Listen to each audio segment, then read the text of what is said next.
not take it anymore, who would not let... Listen, you fuckers, you screwheads. Here's a man who would not take it anymore. A man who stood up against the scum, the cunts, the dogs, the filth, the shit. Here is someone who stood up. Kill everyone now. Condone first-degree murder. Advocate cannibalism. Eat shit. I want to kill everyone. Satan is good. Satan is our pal. Welcome to hell.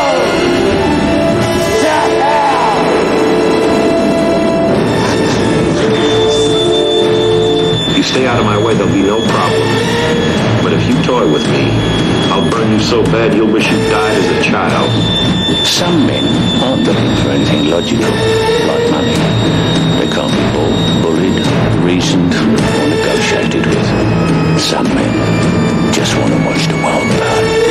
And I will rain down an ungodly fucking firestorm upon you. You're gonna have to call the fucking United Nations to get a fucking binding resolution to keep me from fucking destroying you. I am talking scorched earth, motherfucker. I will massacre you. I will fuck you up. I hate you, motherfucker. I hate you, motherfucker. I hate you, motherfucker. I hate you, motherfucker. I Believe in Jesus. Sugar. Well, you're gonna meet him.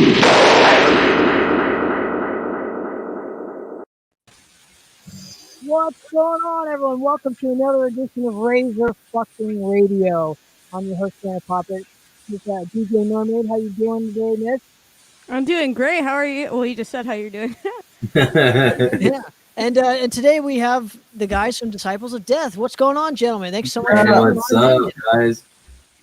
Absolutely. What's up? So before, obviously, you heard Havoc with Ritual of the Mind. So that record came out obviously last year, and I believe it made Emily's top 5, if I'm not mistaken.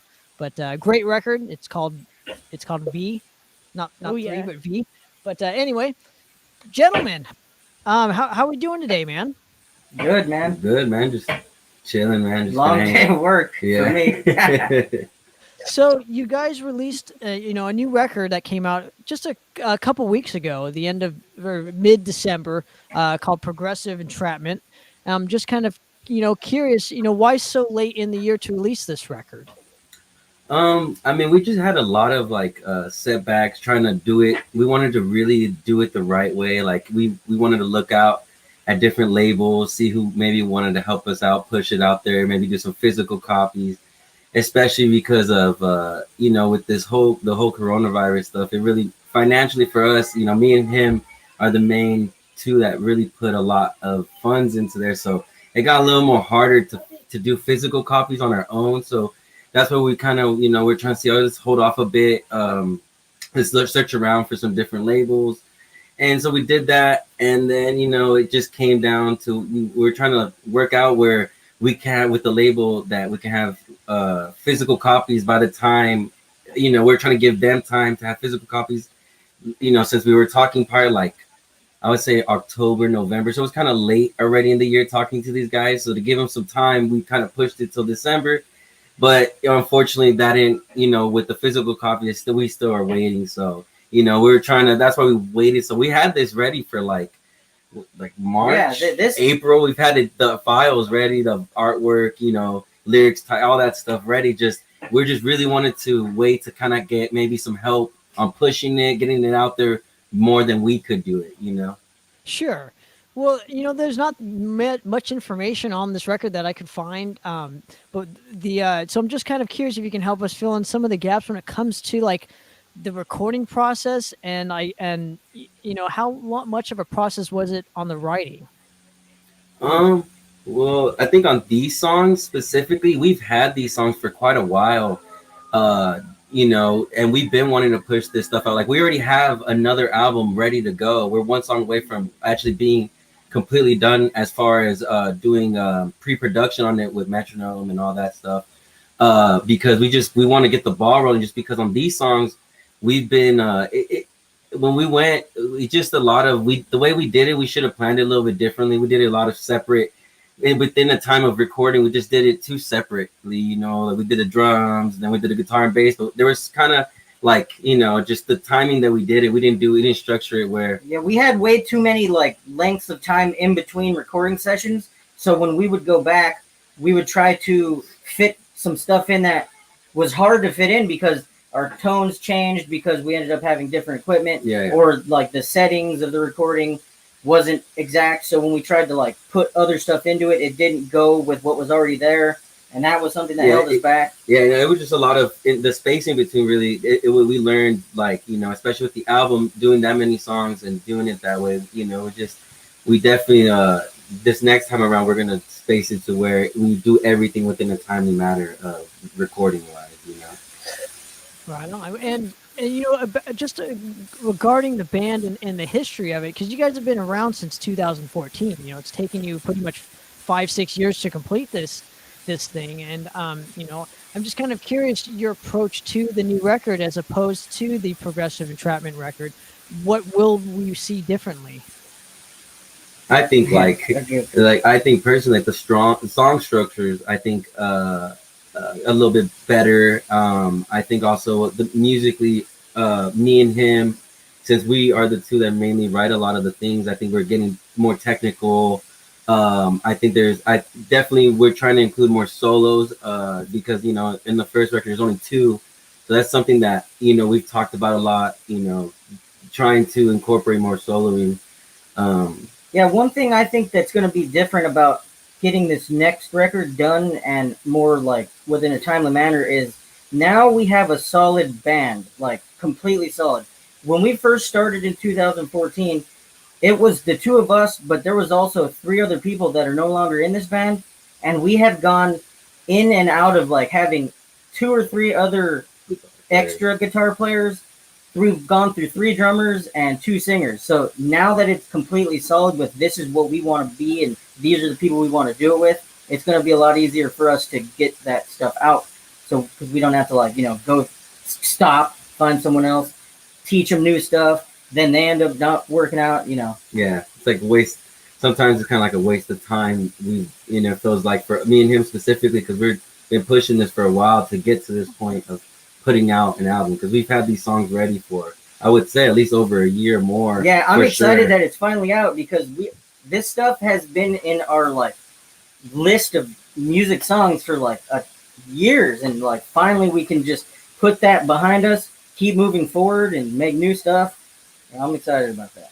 Absolutely, and I know the feeling, gentlemen. It's kind of a pain in the ass, but you sticking with it, and obviously, with this record though, it's a little bit raw, and it's like I said, it's your guys' first album, and I've noticed it's in terms of, I guess, a stylistic approach. It's more on the underground death metal vein, which I really, really like. Compared to the demo, it seems like you guys have really kind of honed your craft, or sorry, the EP.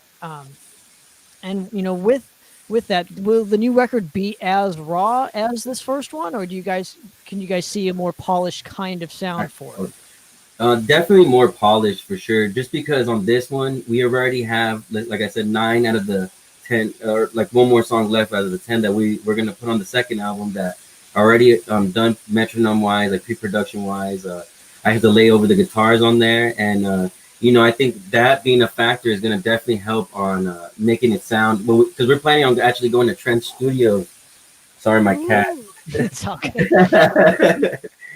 We actually plan on going to Trench Studios to do the drumming this time around, because we've been going to the Morgue Studios in Inglewood with Chris, and he's personally, we love the guy. It's so easy to work with him. We just want to try someone out, different, because I've been going to that guy since I was in another band even back then. So it's so we're this album, I feel like coming up, that it's definitely gonna be more polished, considering I think Trench Studios, I think their drum sound there is really, really, really.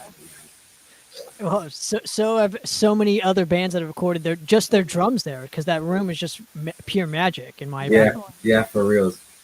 Definitely.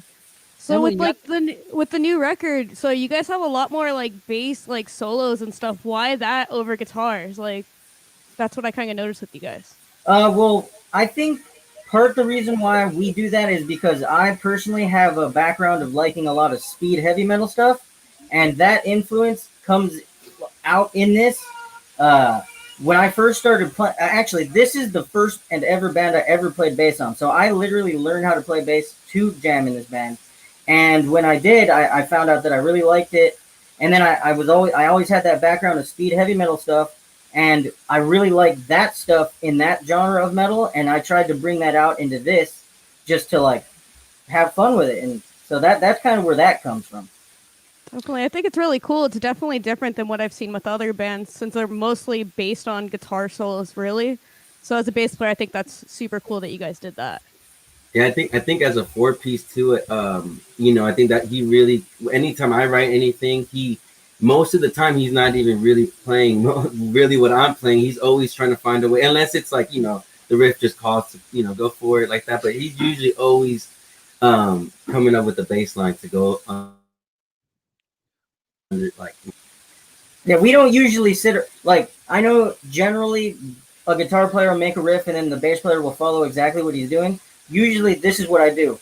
He'll make a riff, I'll get what his bass notes are, his root notes are, and then I will create something off of those root notes, but then go on to tangents to be able to like complement the riff instead of just completely follow under it.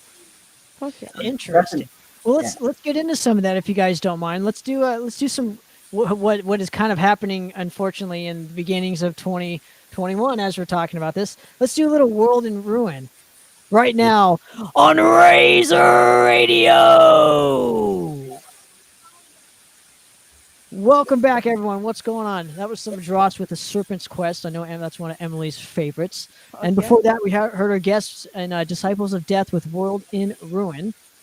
And I'm just kind of curious, with you in particular, your stage getup. I know you had a more kind of like general surgery or like a general surgery kind of thing where you have a medical apron on. So I'm just kind of curious how you found that approach to work in Disciples of Death. Okay, well, originally where it came from was underneath that surgical, what would you call it? Lab coat. It's a lab coat. Underneath the lab coat, I have a shirt that goes like pretty much like almost slightly above my knees. And the whole basis behind this is underneath that doctor, or whatever you want to say it is, I am a patient that has like, my own things going on. And I am using that doctor's outfit to escape being stuck in my own mind with that underlying thing I'm talking about. And so the doctor thing helps me like just let out of it. It's kind of like a double persona. I'm like a patient posing as a doctor to be able to roam, comfortably within the world. That's where like that whole idea came about. I don't know how it works. It just does. It's just me, man. Well, yeah, it's like your own thing. I mean, obviously people have done it before you, but within our little scene here, you're the only one I know that does it on a consistent basis. So. Yeah, occasionally I do like regular clothes and stuff, but I also like I'll just randomly wear like some other thing. I don't know, but that's my most common one because I don't know. I've recently been noticing that there's a bunch of people that refer to me as Dr. Bass because I have that thing, and I thought it sounded cool and it stuck. So I really do like to keep continuing to wear that outfit and occasionally come in like a regular person, and but other stuff whenever I think about it. Absolutely. Now let's talk about, obviously you guys have been around a long time, mainly doing, some backyard shows. And I'm just kind of curious now that you have this, the new record out. I'm just kind of curious, will there be a tour for this? And would you guys like to play more venues in the future and maybe less house shows? Or what is your approach to the live aspect? I mean, before all this happened, man, we actually had another like a week tour lined up to go with a Mortuary. They were gonna come down here with Cenotaph, and we were gonna actually play Murder Fest with like Sadistic Intent, Cenotaph, Mortuary. So leading up to that show, we were gonna do like a week worth of shows going up the West Coast with Mortuary, and then Corona happened, so that ended up not happening. But you know, we've done we did like a tour with Mortas Gold, with also our friends at Guillotine.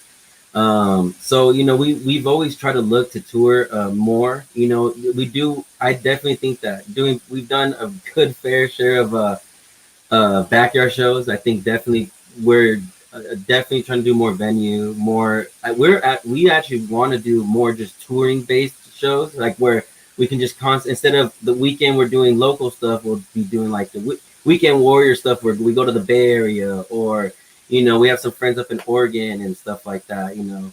So, you know, something like that where we're not consistently playing here. Will be more. We do plan on playing more out of state, more consistently. Yeah, we're just trying to get our stuff a little further. Now that we have established a pretty good base here where we come from and our local surrounding areas, we want to go out and start letting other people get to hear our stuff, man. Absolutely. Now, go for it. So with like you guys wanting to tour and there's no tours happening, are you guys planning any live stream events, especially to showcase what'd you say, Dr. Bass? That'd be cool. I mean, the last live stream we did was for the album release itself. We do want to have some live streams in the upcoming future, but for the moment we kind of want to like build new stuff because, like we said, we're almost complete with our second album, but we're already starting to work on a third album. Yeah, we're actually down tuning a D standard because on these first two we're actually in E standard. We just kind of stayed like that since we started, so we were like, it's time. It's been now that we're gonna have that second. Once we get that second one out, we already we want to have that new D standard stuff, you know, change it up a bit. No, yeah, live streams definitely will happen. If this whole thing keeps happening, it's gonna happen. But hopefully we can start getting back into actually playing shows. Yeah, I definitely miss it. Definitely. Well, we all do. But I'm kind of curious now that you brought up the live show aspect. You know, what do you see happening in the future because we're mostly underground bands. So what do you see happening for the future for us underground bands in terms of the live show? Will it only be live streams? Will it be some live streams and some live aspects, or will it just go back to the live show? I think personally, I see live streams being the future for quite a while. I mean, and especially California, you know, just with restaurants being open, they're not cool with that. So, you know, I can't imagine them being cool with the concert anytime soon at all. I know, I think in Europe, I've seen where they've done those social, like those where they have those stands and they're really separated, and you buy like your specific stand or something like that, but I don't know, you know, California specifically, it would be I think live streams for a while, man. Yeah, I see it for, I mean, I really don't want it to be like that either, man, but it sucks to like, we've been talking about it. I think that's the reality of what it's going to be for I think another year possibly. I hope not, but I think another year, man. I agree for sure. Go for it, Emily. You got something else? Oh, well, I listened to the EP earlier today because I saw that you guys put out the new record, and I saw that you guys only brought 2 songs from the EP, which were Disciples of Death and Master of Deception. Why'd you only bring those 2 and not Thrashaholic, Maniac, and Metal Injection? I felt like personally, like when we felt like we could do it better, which I think we did, and also I think I did my solo a bit better, more cleaner compared to the demo. That was the main thing for me. And also for Masters of Deception, I had updated the solo, so it's different compared to what I did on the demo. So that's the reason, for at least for me, why we brought over those 2 songs. Yeah, I think the reason why we didn't bring the other 2 songs was because those were definitely songs that were really early on when we were starting. And we wanted a different type of a sound to be presented, as in those songs are more thrashy, and we wanted to go more death and still have an aspect of thrash. So I think that's the reason why we left those 2 out. And another reason why I think we brought the other 2 that you were talking about, Masters of Deception and Disciples of Death, into the first full-length album is because our vocalist Edwin, he had been working on his voice for a long time in between the demo to the release of the full length, and his voice has completely changed from demo to full length. If like you go back and listen to it, he was definitely element. He was only 16 years old when we recorded that demo, and now he barely turned 21. Yeah. Like Youngest a guy in the like 2 band. months ago. Yeah. Well, all you guys are like super young in this specific project. Now, did you guys all just know each other from high school or just gigging a lot? No. Okay. Pretty weird story because, well, way back in 2014 or before, I had a buddy, and him and Daniel here, they were originally, they had the band started before I was around, and it was just guitars and drums with another guy and a vocalist. And I ran into my friend at like a random party, and I told him, I was like, I heard you guys got something going. And originally I asked him, you guys want to try 3 guitars and I'll like do some other stuff on guitar because I play guitar as well. And then, you know, so we got together, but then it ended up being, hey, you wanted to try playing bass? So then we did. And then we got together, and then, see, I didn't even know him until that. And randomly, the other guys didn't want to give me a chance, and then he didn't even know me, and he was like, hey, man, just relax, give this guy a chance, see what happens. Yeah. And then I stuck, and then, I mean, but there's a whole much more of a story to that. But yeah, when he joined, he was really dedicated about playing with his fingers.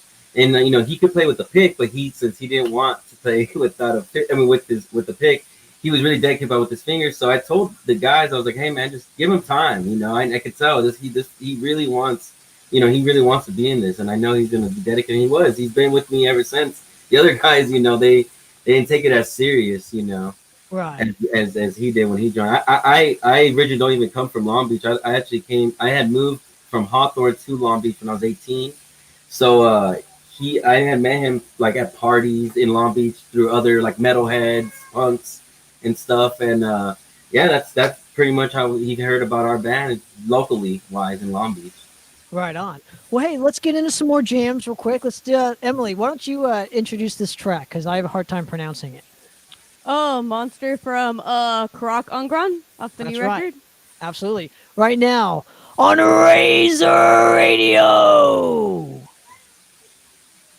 All right, what's going on, everyone? That was a little metal church with the black things, and before that, we heard some Karak Angran. I believe I'm pronouncing the band name right. With Monster, and obviously, if you know, for those of you just joining, we are here with Disciples of Death. Now, guys, give us all the links to where people can purchase the Progressive Entrapment record, and when can we expect some physical product? Right now you can get it digitally on Bandcamp.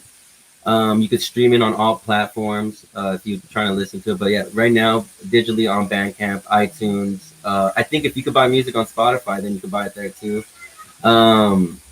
Physical copies. Right now, we have something working with a Canadian label called Scumlord Distribution. We will be posting something very, very soon. It's one of their first. They have another band plus us. It's gonna be one of the first 2 issues they put out. You know, so physical copies they're gonna be tapes. You know, limited edition type. You know, custom. They're putting a lot of work into it. So, physical copies definitely. I would say within the next month or so, we should have a link up for the physical copies. You know, so absolutely. Now, you know, what is it? Obviously, you know, you guys are going to be doing a second record, or writing a second record, I should say. You know, when can we expect that specific release as well? We were trying to really push to maybe sometime the end of specifically the end of this year, just because of the fact that we already started the pre-production on it since last year. As well, since we already had the first album done, we had started already in advance doing the pre-production with all the metronome stuff, and I need to layer the guitars now. But once I get that done, pretty much we're trying to go to Trench pretty soon and just get the drums knocked out, and then we already have a plan on guitars of where we're going to do that and all that, vocals. So I mean, if everything goes aligned the way we're thinking it is, I'm assuming we can get it done for sure by this year, you know. And specifically because it's taken so long to get a first album out, you might as well fucking get the second one the next year. Yeah. We just want to. The main thing for us too is getting caught up to getting people hearing how we sound with these songs that we also have for a long time. You know, this second album stuff, you know, they're somewhat newer stuff, but not really for us because we've been playing them already for almost a year. So, you know, we've had these songs. We've been kind of lagging on the recording part, so that's why we're just ready. We're ready to get it out, so then people have a good amount of music because we haven't for so long now. So, you know, we feel like that's like the missing thing that we're with live shows. We have it down, but the online and people to hear what we have, we were definitely lacking on that. Absolutely. Well, before we sign off here, give me the links one more time so where people can find the Bandcamp and Facebook. Yeah, Bandcamp, you could just search up Disciples of Death, Spotify, even on TikTok. Surprisingly, I don't even have that, but so, yeah, I guess you could get it on there. Yeah, you can find it there. Pretty soon, physical copy link will be posted on our Instagram, Facebook. You'll find us on there. Absolutely. Well, gentlemen, I want to thank you guys so much for coming on the show and hanging with us, and Miss DJ Mermaid, thanks very much. So last minute for joining. You know, anytime. And let's end the show with our guests. And Emily, you picked this track, the Masters of Deception. Now, before we get out of here with it, tell us a little bit about the Masters of Deception. Well, I could tell you right now, musically, that is one of literally maybe the second or third song we ever wrote as a complete band. So, I mean, musically, that's what I can say about it, personally, on my behalf. Definitely. It's definitely, I think you're right, around the second song that I wrote with the other guitar player I had originally made the band with. So, you know, it has a little mix of his stuff. His influence was a lot of Morbid Saint style, really thrashy style. So I feel like that song definitely replicates his influence of the old guitar player that he used to have. Absolutely. Well, let's get into it, guys. Thanks so much again for joining. This is Thanks for having us. Thank you. Yeah, thank you, man. Thank you, Andy, as well, man. I hope he gets better. Thank you. Absolutely. I hope he gets better too. But, you know, another edition of Razor Radio. We're out of here, guys. Let's do it right now on Razor Radio.